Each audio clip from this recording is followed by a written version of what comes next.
Hey everybody, remember this book from yesterday? Can you see this? Remember our foldable from yesterday? If I can get it under control here. Remember our foldable from yesterday? It's a lot harder than you think.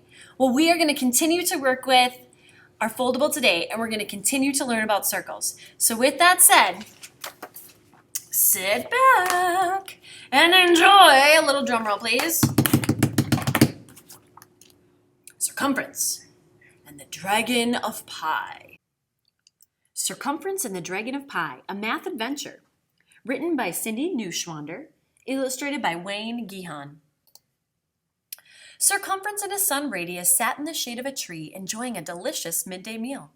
Partway through the lunch, Circumference grabbed his stomach and doubled over in pain. "Oh, my belly," he wailed. "It feels like fire. Radius, run to the castle, find the good doctor, and get me a cure." Radius ran to the castle and up a winding staircase to the doctor's workroom. The doctor was out. Radius entered the mysterious place full of plants and potions. "What shall I do?" he wondered.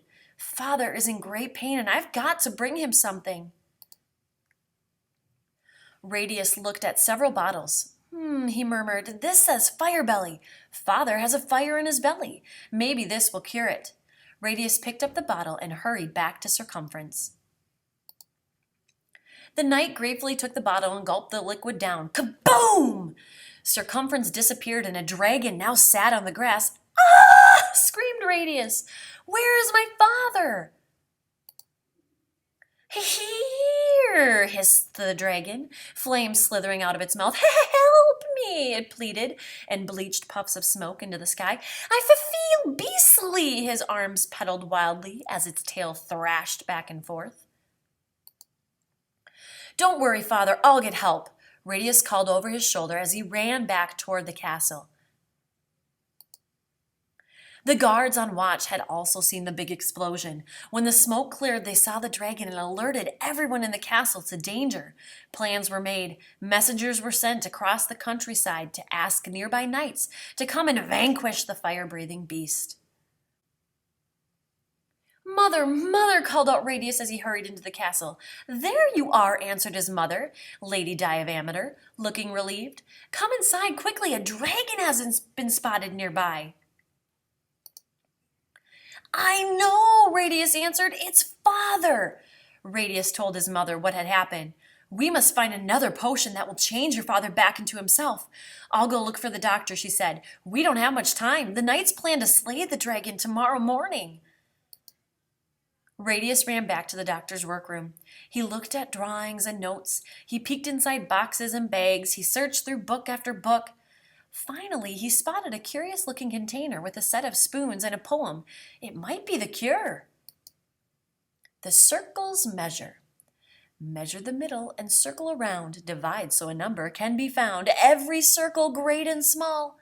The number is the same for all. It's also the dose, so be clever, or a dragon he will stay forever.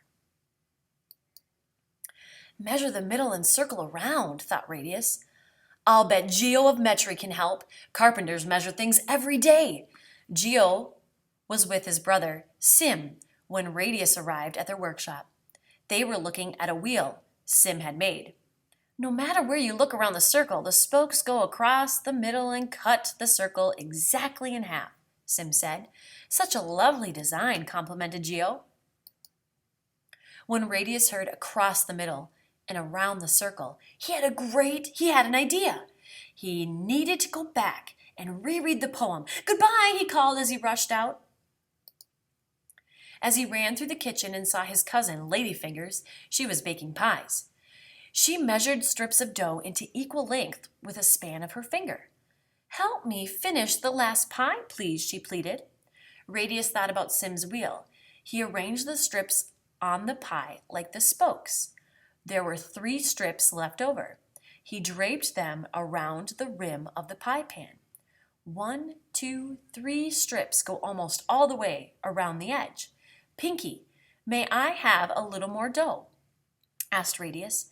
Pinky was Ladyfinger's nickname.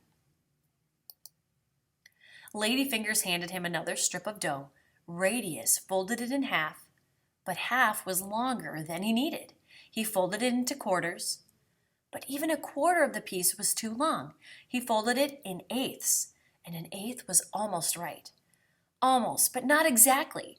Pinky, I've got to get going, said Radius. Farewell. Radius knew the magic number was more than 3, but exactly how much more did it take to make a whole circle?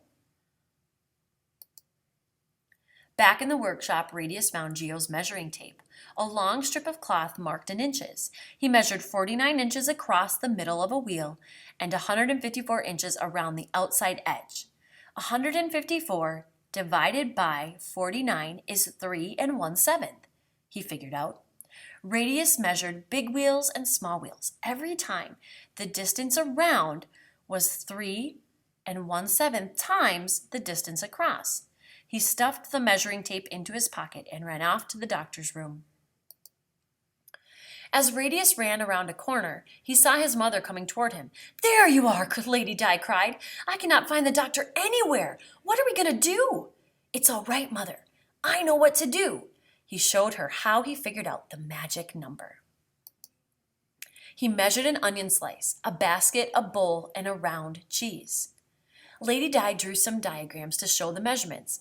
"This makes sense," she said. "Good work. I'll go and tell your father while you get the medicine. Don't forget, we have only until morning." Radius went back to the doctor's workroom to get the medicine. "I think I understand these directions," he said out loud. "But if I measure the wrong dose, Father will remain a dragon forever." "I must be sure I am right," said Radius. He sat down to reread the poem. As he read, his eyelids slowly closed. Soon he was fast asleep. When Radius awoke, the sun was rising. "Oh no, I must hurry," he said. He grabbed the medicine and headed toward the woods. The smoke and flames led him right to Circumference, the dragon. The sleeping dragon was lying in a circle with his tail in its mouth. Just then it opened one eye and hissed, "Hello, son." "Father, you're a circle too, but such a big circle." Radius looked at the dragon doubtfully. Could the distance around the dragon circle really be 3 1/7 times the distance across it? Just then, they heard the blaring of trumpets. "Hurry, Radius," Lady Di said. "The knights are coming." "Mother," Radius said, "hold this part of the tape while I measure across the middle of the dragon circle." Circumference cried out, "Why are you measuring my diameter?" As he spoke, his fiery breath burned the measuring tape so that Radius could barely read the numbers. It looked like 7 feet. But was it? Together, Radius and Lady Di measured 22 feet around the outside of the dragon circle. Circumference whimpered, "Must you measure my circumference now?" Radius quickly divided 22 by 7. "Hurry!" The circumference of the circle divided by the diameter was 3 1/7. Now the knights were surrounding them and swords drawn. "Radius, Lady Di, we've come to save you," they shouted. It was now or dragon forever. Radius gave the creature 3 1/7 spoonfuls. Kaboom! Faroom! A big explosion shook the forest. When the smoke cleared, a hardy, human Circumference stood in their midst. Circumference leaned over and hugged his son. "Thank you, Radius. But how did you do it?" Radius explained about the pie and the measurements. Circumference and the knights listened with amazement. Cheering, they swept Radius up on their shoulders and returned to the castle. "Pies! Let's eat some pies!" shouted Circumference. "Radius saved my life because of a pie." At the celebration, Radius held up a pie, and he explained what he had discovered. "I found out that the outside edge of a circle, called the circumference, is 3 1/7 times as long as the diameter, which is the measure across its middle. It's true for any circle." "I say we honor this new discovery," said Circumference. "From now on, pie with an E will be for eating pie without an E, will be the name of this number for all things round. Geo and Sim stepped forward and gave Radius a present. This is a drawing compass. May it lead you to other great discoveries about circles, they said.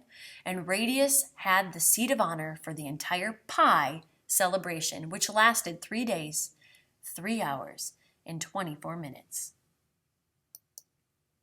Pi is an interesting number. We often represent it with the 16th letter of the Greek alphabet. It is usually expressed as a decimal number, 3.1415, and so on. The part to the right of the decimal point is about a seventh. The end.